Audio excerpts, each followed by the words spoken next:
a lawyer. I understand our responsibility and I understand the nuances of this.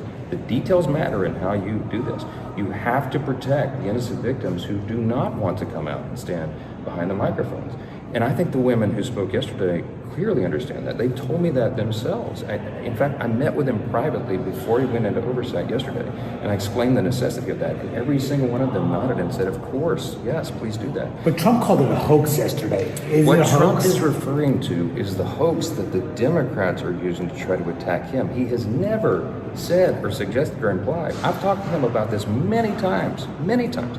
It comes across as calling the whole thing a hoax. It's been misrepresented. He's not saying that what Epstein did is a hoax. It's a terrible, unspeakable evil. He believes that himself. When he first heard the rumor, he kicked him out of Mar-a-Lago. He was an FBI informant to try to take this stuff down. The president knows and has great sympathy for the women who have suffered these unspeakable harms. It's detestable to him. He and I have spoken about this as recently as 24 hours ago. What he's talking about is the Democrats who are doing this with impure motives. If they cared so much about this, why didn't they do something during the 4 years of the Biden administration when the Biden DOJ had all the records? They didn't say a word about it. Now they're doing it for political purposes. Not everybody, but a lot of them, and that's what the president's frustrated about, and we all are, that they're creating a hoax just like they did with the Russian dossier because they think it's going to somehow be mud thrown on him. It's not. He has no culpability in this thing at all. The president has clean hands. He wants all the records out. He has told me that himself. Should he meet with the victims? I suspect he probably will, yeah. He has great compassion for them. The president has a very compassionate heart. He hates the fact that these women suffered those harms. He hates what Epstein is accused of and who he was. And when he recognized that, he realized Epstein wasn't just some sort of, socialite. He was an evil person and alleged to have been involved in evil schemes. And the president distanced himself before he was president from that, because that's not who he is. And I think he's being falsely accused and maligned, and that's a frustration of all of ours. That's what he's talking about when he says the hoax. Mike Johnson came out and said that the president was an FBI informant. Do you know what he meant by that, if it's not true? I can affirm that is not true. I think the speaker was referring to the fact that President Trump kicked Jeffrey Epstein out of his Mar-a-Lago property for reasons the president has already discussed. Following up on a little bit of what the ranking member was discussing, there was a significant event this week in which this committee has jurisdiction over. The Speaker of the House, the third highest ranking U.S. official, third in line to be the president, looked into the TV cameras and told us that the current president of the United States was an FBI informant. I consider that to be gigantic news. And I'm just curious, have we reached out to the FBI, to Kash Patel, to confirm whether the president was at any time an FBI informant? I only say that because the Speaker of the House obviously gets significant briefings. He gets briefings that we do not get as regular members. And so I think this is something that we need to hear definitively. Before Kash Patel comes, we should clear up.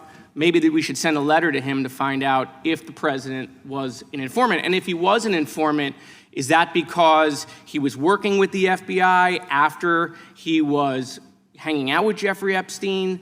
Did he turn because he got caught with Jeffrey Epstein? When you're an FBI informant, there are lots of questions about how you became an FBI informant. And then how long was he an FBI informant? When did his service to the FBI stop?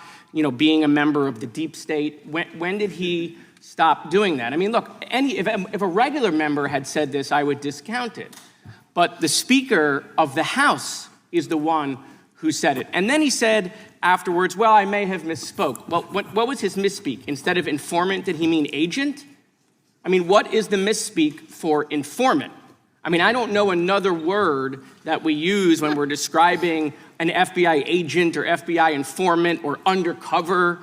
I mean, what was the misspeak here? And if he was lying then, is he lying now? I'm just confused. Perhaps maybe the Speaker should come to our committee and tell us what he meant when he said that. It's just... Point of order? I'm still speaking. Mr. Chairman? I'm still speaking. Is there a bill or an amendment on the floor? I strike the last word. I'm allowed to finish my... Gentleman's Gentleman from Florida has the time. He's speaking, I think he's speaking about the bill. Well, he's not really speaking about the bill, but he's recognized to speak about the bill. Well, he's just been interrupted for about 30 seconds. I'd ask that it be added back onto his. Can we move to restore his time? That was a completely improper interjection. Time is stopped. We'll give him plenty of time. I'm usually good about that. Well, thank you, Mr. Chairman. I appreciate your indulgence, and I'm only bringing it up again because this committee is the committee of jurisdiction over the FBI, and I don't think in the history of this country we've had a Speaker of the House say the president was an FBI informant.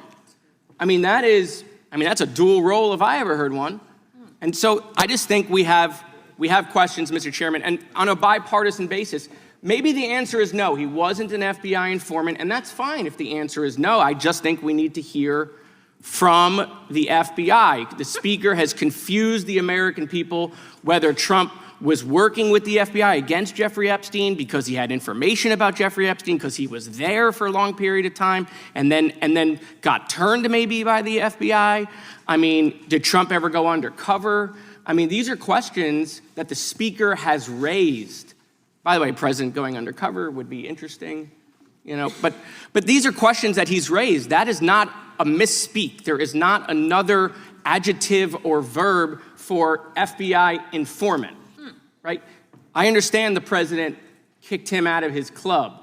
That doesn't make you an FBI informant. So I think we need to get to the bottom of that. At this point, the Trump administration is beyond desperate to deflect away from the fact that Donald Trump was a very close associate and friend of Jeffrey Epstein. There's really nothing they can do at this point, but they reaching as far as they can reach. I honestly don't have much to say about the idea that Donald Trump was an FBI informant against Jeffrey Epstein because it's so ridiculous. But he's doing everything he can to distract from the fact that he's caught red-handed. Even with these troop deployments, the DC, LA stunts, sending people into Chicago, if that does happen. I'm here in Chicago. But at the end of the day, what are they really going to do? Besides, not much, because we already have a law enforcement system. We already have the most incarcerated population in the country. And then at the end of the day, we just don't have the resources to have officers on every single corner, on every single street to make sure that nobody's doing anything whatsoever. So Trump can tell audiences, there's no crime. Crimes are down 87%. Actually, it's more than 87%. They're down totally. Absolutely no crime. But on Sunday, just this past Sunday, the Washington Post recorded that there was a homicide, 6 motor vehicle thefts, 2 assaults with a deadly weapon, 4 robberies, and more than 30 instances of theft in D.C. Again, those are police statistics straight from Washington, D.C. Nothing's changing. It's just for the cameras. It's just to maybe look like he's doing something about the crime epidemic, even though crime's down compared to how it has been in the past. It's all a bunch of nonsense. So at the end of the day, look, brother, you're caught red-handed. There's nothing you can say. We saw the weird little letter with the silhouette that you drew with your signature. Then we saw all the example. We've been looking at your signature for decades, man. There's nothing you can say. We know what's up.